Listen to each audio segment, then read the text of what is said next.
Hello, Maverick fans. Welcome to another edition of the Mavpuckcast. I am Jason. And I am John. And we are here yet again to talk about Omaha Hockey. We are. We had a big series up at St. Cloud State, the number one team in the country. And kind of a swing. I think we should start with Friday's game and try to get through it as much as we can, as fast as we can. I was not looking forward to Saturday after Friday's game. No, we really ran into a buzzsaw during that Friday game. It kind of reminded me a little bit of the NCAA tournament game they played against Minnesota last season. It was a game where, I don't know, I just felt, early on in that game that UNO wasn't going to have really many opportunities, if any opportunities. And I kind of knew out the gate, and I don't know if you felt this way, that we were not going to have a chance to win that game. Yeah, Seville played really good for what the score ends up being. I think he didn't have a lot of help. There was a lot of high danger opportunities, and that was something that's on the defense. Like they've got to do. And I say the defense, like the forwards included in that defensive system of you've got to kind of limit those things down. I don't mind lots of shots if they're coming from the side and from low danger areas, and we weren't able. We let them into the middle. We put them in the house. We had traffic in front that we couldn't clear out. I mean, it was just problem after problem. And the announcers said it, and I agree. It's probably one of the better games that I've seen St. Cloud play. And we've talked about it before with UNO when we play like the series against Miami as an example, right? Like we should beat Miami. We shouldn't split with them. We should just go out there and wallop them 6-1, right? But for some reason, UNO's MO for a long time has been when we play a team that we should beat,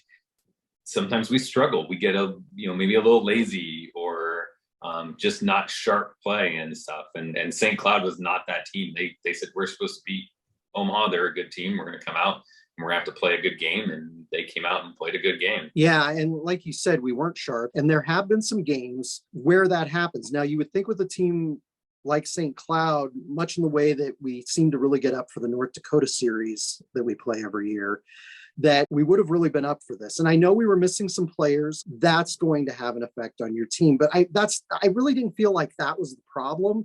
I felt like we had the guys to skate with St. Cloud. Sometimes with this team, we know they're well prepared. We know they're well coached, but sometimes they just don't have that killer instinct. And maybe it's a misperception on my part, but I really feel like there are times when we just don't have the juice going into these games. There were a lot of interesting dynamics going on here, Jason. Maybe that kind of goes to why we saw the team play better in the third than we did in the first and second. I mean, you knew we were going to struggle when we only put 3 shots on in the first and 4 in the second. I mean, you can't finish 2 periods of hockey with 10 shots and expect to win the game against anyone, let alone the top team in the country. Exactly. We do get a goal very late on the power play. Thoughts on kind of how that developed and the ending of the shutout bid? It was great to see Cameron Berg, the freshman, get the goal on that. I thought we were going to get shut out during that game, so it was a great opportunity to spoil Rennick's shutout. What'd you think of that goal? Cameron finds that soft spot, and that's the big thing on that goal is in the first 2 periods, we didn't run into open space. We kind of ran straight at St. Cloud. And then in the third, we started finding that soft zone area. The way St. Cloud plays, that there's a lot of space short. And you've got to be ready. You've got to have quick movement, be decisive and get the puck to the net to capitalize on those types of things, which is why teams struggle against St. Cloud. So, for us to kind of find that area and be ready for that kind of play, it was good to see. And I think that it really helps to leave that game on that note and say, hey, we started to figure this out. We had a better third period. Let's take that into the next game. We got our goal. We got that monkey off our back. Yeah, it was nice to get a positive bit of momentum. And as you pointed out when we were texting during the game, Tyler Weiss was one of the bright spots in that Friday night game for sure. Yeah, he was really the only one I noticed, and not to say that anyone was playing particularly bad, but, a lot of the names that we would normally, holler out, Taylor Ward, for an example, just struggled a lot. And I think that was just St. Cloud kind of keying up on him and him not being, ready to kind of adapt his game and find a different way to be productive. Exactly. So we go into Saturday night's game, and we're not exactly sure what to think. I was hoping at that point that the team had kind of gotten its sea legs a little bit. Certainly the injuries were still a bit of an issue, but Austin Rhoden, who we saw come in on the third period on Friday night in relief of Isaiah Seville, who we heard got dinged up, is in net for UNO, and he had a great game. He did. I was a little concerned going in, like partly is what's up with Seville. Is he going to be okay? Is this I didn't see anything in the game that would suggest it was a long-term thing, so it was kind of like, hopefully it's not too bad, right? But we've talked about it before, like Rhoden's a very capable backup, and UNO has two really good goaltenders in those two. After that first goal by St. Cloud, I was kind of worried. I'm like, oh boy, here we go again, right? Like they were moving the puck, we weren't shooting again, we kind of got lulled to sleep a little bit on some things, and we were passing up decent shots, but we escaped with just one goal on the board. So, and then Krenzen gets us on the board in the power play in the second. They tie it up in the second. Going into the third, it's tied 1-1. Anything can happen at that point. Again, Austin Rhoden had some terrific saves, had kept UNO in the game, and then we get a goal by Ty Mueller. And that's an exciting thing to see, because you love for those young players who are getting minutes early in their career to take advantage of it. I like Gabnet's philosophy of every minute on the ice is earned, right? And he's saying, look, I can produce, I can play good hockey. And if he keeps it up, I don't see that he doesn't find a way to be in the lineup somewhere along the road. When we get lines back together and stuff, like him and Conley seem to work pretty well. So who knows? Maybe maybe he finds a place in like a second line wing there. Great to see those young guys contributing, and hopefully their contributions and their success here, while some of our mainstays are out, will pay dividends for them later in the season. But at the 10:42 mark in the third, Jason, we go on the 5-minute power play. Joel Molinar of St. Cloud State takes a major penalty. I'm feeling pretty good at this point, but as Bridget pointed out, during most of this power play, it felt like UNO was playing the prevent defense, to use a football term. And as we all know, the old adage about the prevent defense is that it prevents you from winning. And we seemed like we were on our heels during that entire power play. And at the 14:41 mark, Kevin Fitzgerald of St. Cloud State gets a shorthanded goal. And I was a little bit worried at that point when they got the shorthanded goal. Yeah, it's really unfortunate that that's kind of the way it happens. Like, you're on that long power play. You really should focus on puck possession. The funny thing about hockey defense is, like, defense doesn't matter if you control the puck. On a power play like that, like, there's no reason why the puck should not be on our stick. Like, everything should be tape to tape and, control. Like, and we didn't have controlled entries. We were playing a lot of dump and chase.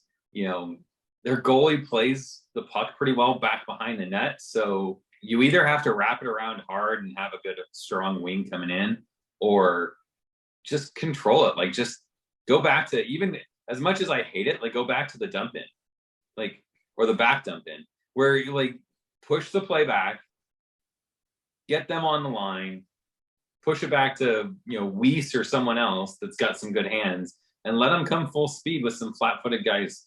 Like, that kind of system, I'm not a big fan of it, and I know a lot of people use it. Chat, go, whatever. But it works. Like, in this kind of situation, it works because it keeps you in control and it gives you a controlled entry. And once you're in, then set it up. But we just didn't. Like, it was a lot of weird passes. Like, why would you even make that pass? And you just knew, like, those are the types of things, like, you make one wrong step on that and the guy's going to get in, and credit to him. He finished and tied the game shorthanded. And at that point, it's 2-2. I was just hoping to escape regulation with a tie at that point. We did. We go to overtime. And for the fans listening, a win in the 3-on-3 overtime is a win as far as the NCAA record books. But as far as the pairwise ranking goes, it counts as like 55% of the win if you win in that 3-on-3 overtime. And you get an extra conference point. So you get 2 conference points and your opponent gets 1 conference point. So it's an important period, but we're going into that. We've had success in 3-on-3 overtimes this season. Taylor Ward, Mr. Clutch, gets it done for us and gets us the 3-2 win in overtime. I thought it was great. That was a great way to salvage the series, salvage that game, get 2 crucial conference points. They got it to Ward, and he made sure that coming in on that, off that wing into the middle, like, bury it. That's a bread and butter. Like, you've got to score as a goal scorer. If you want to be a goal scorer, like, you've got to be high percentage from that. So the Mavs salvage the split on the series, get the 3-2 win in overtime. A great outcome from this series, going on your first road series against the number 1 team in the country. That's a pretty good result. So we got to talk about our players of the series, our players of the weekend. I'll go first, which Jason cringes at because he's like, John's going to take the pick. And I am. I've been doing it all season long. Batter pick. Come on. I'm taking Austin Rhoden. His 43 saves on Saturday night were huge. And he's a guy, again, we talk about this on the podcast often. When you're a backup goaltender on UNO at this stage of the game with Isaiah Seville on the roster, it's hard for you to get minutes. And Austin Rhoden's the kind of guy who could be starting for a lot of college teams around the country. When he played for the Merit Centennials in the BCHL, I did a write-up on him when he was a recruit. And the Merit Centennials weren't a great team at that time, but he was good. He stepped up and took advantage of this opportunity for UNO. And I'm just thankful he was able to step in relief and get the job done. So Austin Rhoden is my player of the week. I'm going to follow my daughter's lead. I'm going to take Weiss. In my book, like, he was our best player Friday night in the loss. And I don't know that he was our best player Saturday, but he's one of our best players. And when you can say, hey, when we're taking a thrashing and, I'm tops on the team, and then, when we're playing better, I'm still tops on the team. Like, that's the sign of a good talented guy. We need his playmaking ability. We need him to create opportunities for the other guys. And so it's good to see him do that. Yeah, absolutely. And the one thing that I would say about him, game in, game out, regardless of how things are going, he plays with a lot of emotion and a lot of energy. And that's really important for this team sometimes. And certainly that was important this weekend. So a great pick, Jason. I gave Jason the difficult pick again, and I'm probably just going to keep doing that all season long. So there you go, Jason. All right. So now we're going to move on to our shootout segment, where brevity is key, but Jason and I are not about brevity at all. So Bridget and Jolene were, when they did the podcast, they stayed on message. Jason and I get a little long-winded because we like to talk about this team and talk about this program. Well, we had a big announcement this week. UNO hired a new athletic director, kind of a surprise to all of us. I think I was of the impression that they were going to stick with Mike Kemp as interim through the fall and winter sports season, and then maybe approach this in spring. But UNO threw a curve for us, and they hired Adrian Dowell from Creighton University. And I wrote down his title here because these titles for athletic administrators get longer every year, Jason. So he was the assistant vice president, associate athletic director at Creighton University.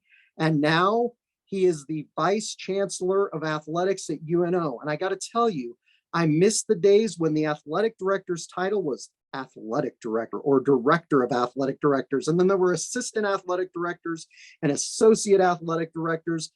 We work in the career services. My wife has been a resume writer for a quarter of a century now. And I've got to say, these titles probably drive her nuts on resumes and LinkedIn profiles because they get longer every year. But Adrian comes to UNO, seems like a really good guy. Did a little bit of research. There was a press conference. What did you think of this hire, Jason? We talked a little bit about the athletic director situation earlier in the season. We didn't have a lot of information. What did you think? I was surprised, like you. Like, I didn't know when they would make a decision, and there really wasn't a whole lot of leaked information. I think a lot of that just comes to the lack of coverage for UNO compared to Creighton and Lincoln and that. But it was kind of surprising. I think that the more, like, after it happened, the more I read about it, the more I'm like, yeah, it makes sense that they did it now. Like, I don't think he's the hockey guy, right? We don't need necessarily a hockey guy. The hockey program's been the emphasis and focus of this school for quite a while. And so when you look at that, I think, bringing in someone who's going to put, maybe some emphasis on volleyball and basketball, and maybe to some extent, baseball, now with the new stadiums, baseball and softball with the new stadiums, even soccer, and say, hey, maybe we can be an institution that's a regular in the NCAA tournament in soccer and have some success there, men's and women's, or even like swimming and diving. I've heard a bunch of rumors about with the swim trials in Omaha and the success that the swim trials have had, like maybe, someone needs to really focus on it, and maybe UNO becomes, if you're going to do swimming and diving in Nebraska, that's where you go. Is you go to Omaha, you don't go to Lincoln. I don't know if that's what his focus is going to be, but it's like reading about his history and what he's done and his background and stuff that makes me think that that's kind of where they're going to put that emphasis. And, getting him now, I think really gives him an opportunity to kind of get his feet wet and then hit the ground running, before those seasons really ramp up recruiting and stuff for next fall. Yeah, and I think you're right. In the sports that you mentioned, I think that there's an untapped revenue potential opportunity with sports like men's basketball, baseball, volleyball. Those are sports that have proven fan bases and have proven to be popular over the years here in Nebraska. Obviously, being a football state, that's kind of the king. But those sports, you look at Creighton basketball, you look at Husker basketball, and you look certainly at Husker volleyball. You look at how popular those sports are. But you look at the facilities that they're able to play in due to hockey.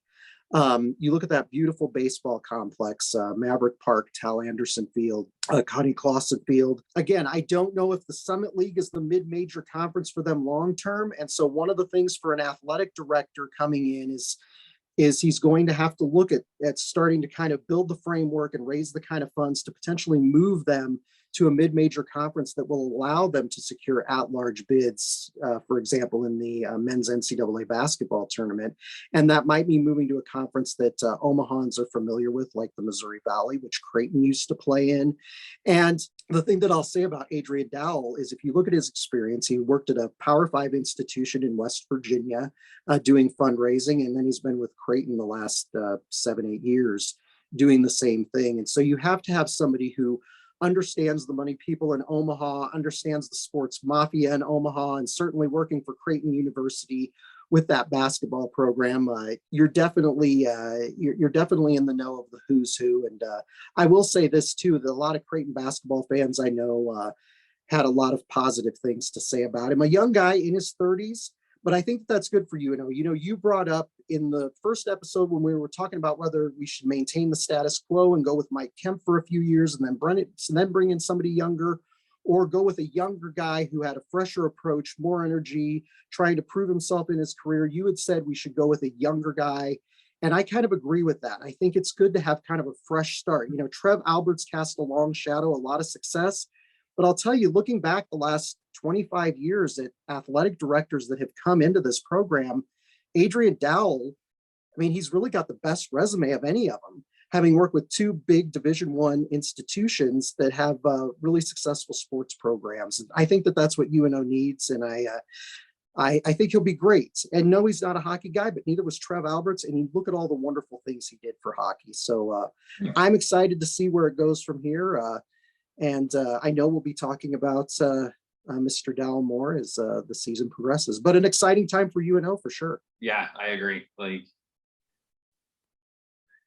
What will be interesting for me, I think, is more than what he will do for Nebraska hockey. Is I'm excited to see what his vision is for athletics as a whole, because I think that's really where he's going to excel, and hockey's just going to feed off of the other success of the other programs.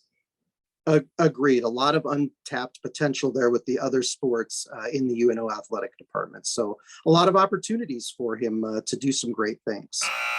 So our second topic of our shootout segments, we've been doing marketing ideas all month long to try to fill Baxter Arena. So this kind of ties in well with the talk about the athletic director. Our marketing idea of the week, you weren't on last week, but Bridget referenced your first idea, which was a family 4-pack. What's your idea this week, Jason? I have no idea going in any week what our ideas are. So what's your idea to help fill Baxter Arena, get fans in the stands supporting this team? I'm going to stick with this theme. With the new AD, we talked about the other programs coming to prominence, and, NCAA tournaments for soccer or for baseball or for any of that stuff. I'd like to see a better connection with the other sports. I remember Denver, if you bought any season ticket package, like if you bought men's soccer, women's volleyball, swimming, diving, it doesn't matter. Like if you bought season tickets to any other sport, you got a discount or you got something special at Denver Hockey, right? And I think that UNO can do the same thing and say, like, look, we want to help fill everything, right? There's people who have season tickets to basketball who maybe have never seen a hockey game and don't know, anything about hockey, right? So, maybe as part of to get them involved and get them to realize like what the other sports are and do it with hockey the other way of say like, the first NCHC game is going to be the crossover game where everyone who has a season ticket to basketball or volleyball or baseball or softball or soccer, like you get one ticket for each seat at Baxter Arena for that game. And we're just going to it's part of your season ticket package for, let's just use men's basketball as an example, right?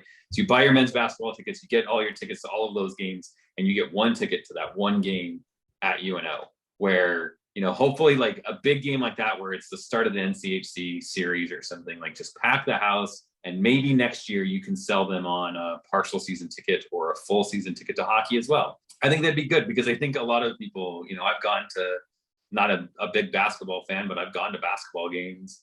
And I'm like, maybe I could, like, it's a fun environment, right? I think that's a great idea. And I will say, as somebody who was a season ticket holder for basketball the first 2 years that we were there and who loves the sport, because it's a lot of fun to go to those basketball games. And I love collegiate basketball. And I think that that's a wonderful idea to have some of that cross-pollination between sports. And we've talked about this before. It would be great to have season ticket packages that include other sports at a discount so that you could get people going and supporting multiple sports at UNO, much in the way that Husker Athletics does it down in Lincoln. A lot of the people who go to the basketball games or go to the volleyball games are fans of that football program. So I think that that's a wonderful idea. My idea is a little bit unconventional, but it's an idea to pack it.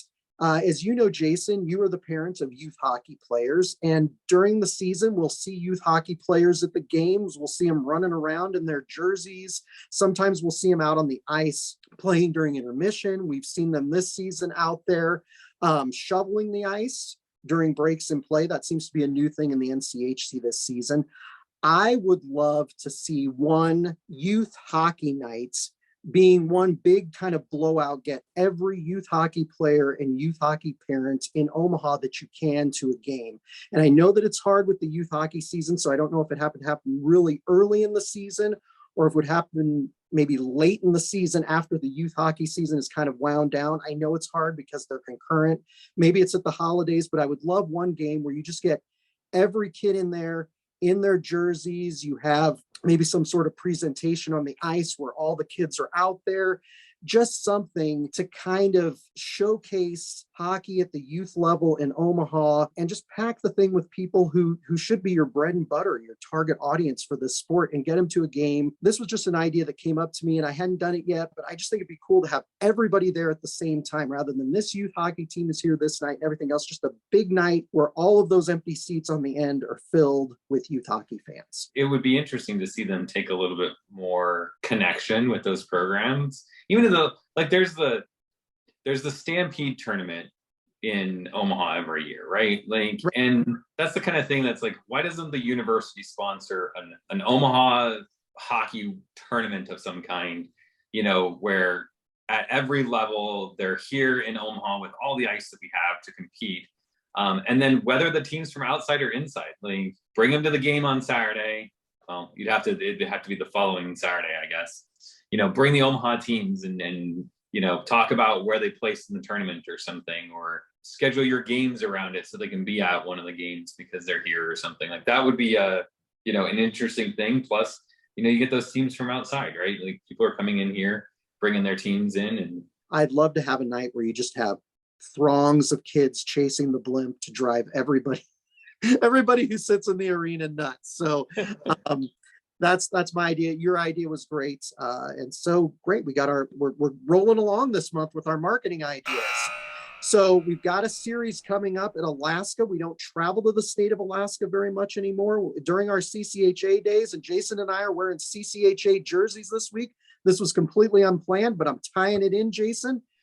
When we were in that conference, we were travel partners with Alaska Fairbanks. We played them twice a season, once in Omaha, once in Alaska. We had our struggles during those years in Alaska for some reason, even though they were a beatable team. And now we're going up to Alaska. We saw them earlier this season. I will tell you that Alaska has lost 4 straight coming in. What do you think about the series, Jason? It's another one of those that I think we should win both. The challenge is how do does the team handle the travel up there? It's not like going up to St. Cloud where we can bus up there and bus back, right? So how do they handle that, right? Like, how do they handle the different atmosphere? They're going to be high coming off of the St. Cloud win, beating the number 1 team. Are you prepared to still put in the work that you need to make sure that you win a game? And it does worry me because, as we talked about earlier in the podcast, this team, for some reason, sometimes struggles against teams that they should beat, right? I think if we lose on Friday. Just that adjustment period plus the coming off the high of beating St. Cloud. I think we'll sweep, but if we don't, I think we lose Friday. It's one of those things where you could get snake bitten up there in Fairbanks, and it could turn out to be a split. I'm going to call a sweep on the weekend. I think we simply have too much talent, although we do have a few guys who are dinged up, so it'll be interesting to see if some of those guys get back in the lineup. Should be an interesting series for the Mavs, and we'll be back to talk about it next week. So before we go, though, how do our listeners, fans, whatsoever, whatever it may be, how did they watch the games if they want to? flowhockey.tv is where you will get access to the games. If you go to the Alaska Nanooks website and click on the schedule and click on the UNO games and click watch, you can subscribe to those games. And again, I think you get a month, but it's really pricey when you just want to buy a game. So there you go, Jason. I'm sure we'll have a discussion about that this week. So we'll look forward to seeing the fans online. We'll be on Twitter, even though it'll be late doing game updates. It'll be exhausting like it was when we were in the CCHA, but that's what we do. And be sure to follow us on our Facebook page as well. And you can find links to our social media channels as well as back episodes of this podcast on Mavpuck.com. So until next time, Jason, go Mavs. Go Mavs.